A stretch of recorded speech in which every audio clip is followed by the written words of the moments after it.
Question ये है कि जैसे कुछ डायबिटिक पेशेंट्स हैं, बल्कि हम अमूमन लोगों में देखते हैं वो भी करते हैं, किसी और का जूता पड़ा है तो अपना पहनने की बजाय किसी और का पहन लेते हैं। अगर किसी को एलर्जी है पाँव पे या कोई दाने वगैरह निकले हुए, जूता पहन लेने से उससे भी तो एलर्जी हो सकती है। क्या वो भी डायबिटिक पेशेंट के लिए कोई नुकसानदेह, या उसको भी खत्म होने में टाइम लगेगा? अगर एलर्जी जो है ना एक दूसरे का जूता पहनने से नहीं होती, लेकिन बाज़ औक़ात जो जूते का जो मटेरियल है, खासतौर पे रेक्सिन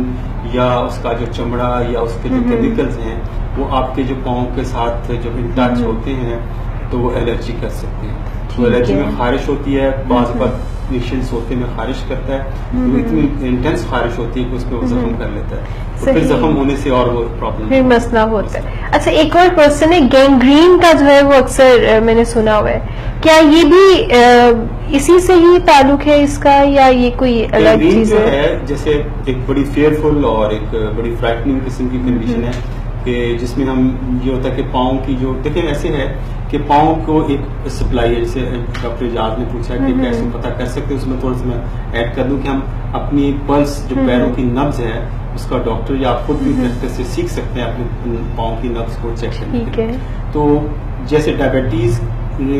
जो पुरानी होती जाती है तो तमाम खून की जिस्म की खून की नाली में तंगी आती है, इस तरह जो टांगों की नाली उसके अंदर भी तंगी आती है। तो बाज़ औक़ात ये तंगी इतनी ज्यादा हो जाती है कि वो जो पाँव को जो एरिया को जिसको नाली सप्लाई कर रही होती है वो सप्लाई नहीं मिलती खून की, तो उस हिस्से में गैंग्रीन हो सकती है। बाज़ औक़ात ये गैंग्रीन बढ़ जाती है, अगर कोई पहले जख्म हुआ था तो और प्रॉब्लमैटिक हो जाता है। तो ये काले रंग से शुरू होती है, टिप से शुरू होती है, आहिस्ता आहिस्ता बाज़ औक़ात ऑटो एम्पुटेशन हो जाती है, यानी कि अगर आपको सर्जन के पास भी नहीं जाता उंगली खुद ब खुद झड़ सकती है। तो ये काफी एडवांस फॉर्म है, तो लेकिन ये सारी चीजें रोकी जा सकती है। अच्छी बात ये है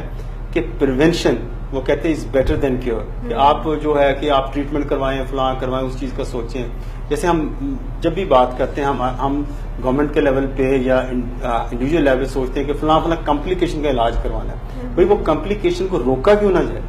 प्राइमरी प्रिवेंशन पे पैसे भी कम खर्च आते हैं, आपकी लॉन्ग टर्म फायदा भी ज्यादा है, क्वालिटी ऑफ लाइफ भी ज्यादा बेहतर है, बनिस्बत इसके हम सेकेंडरी और टर्शियरी प्रिवेंशन करें।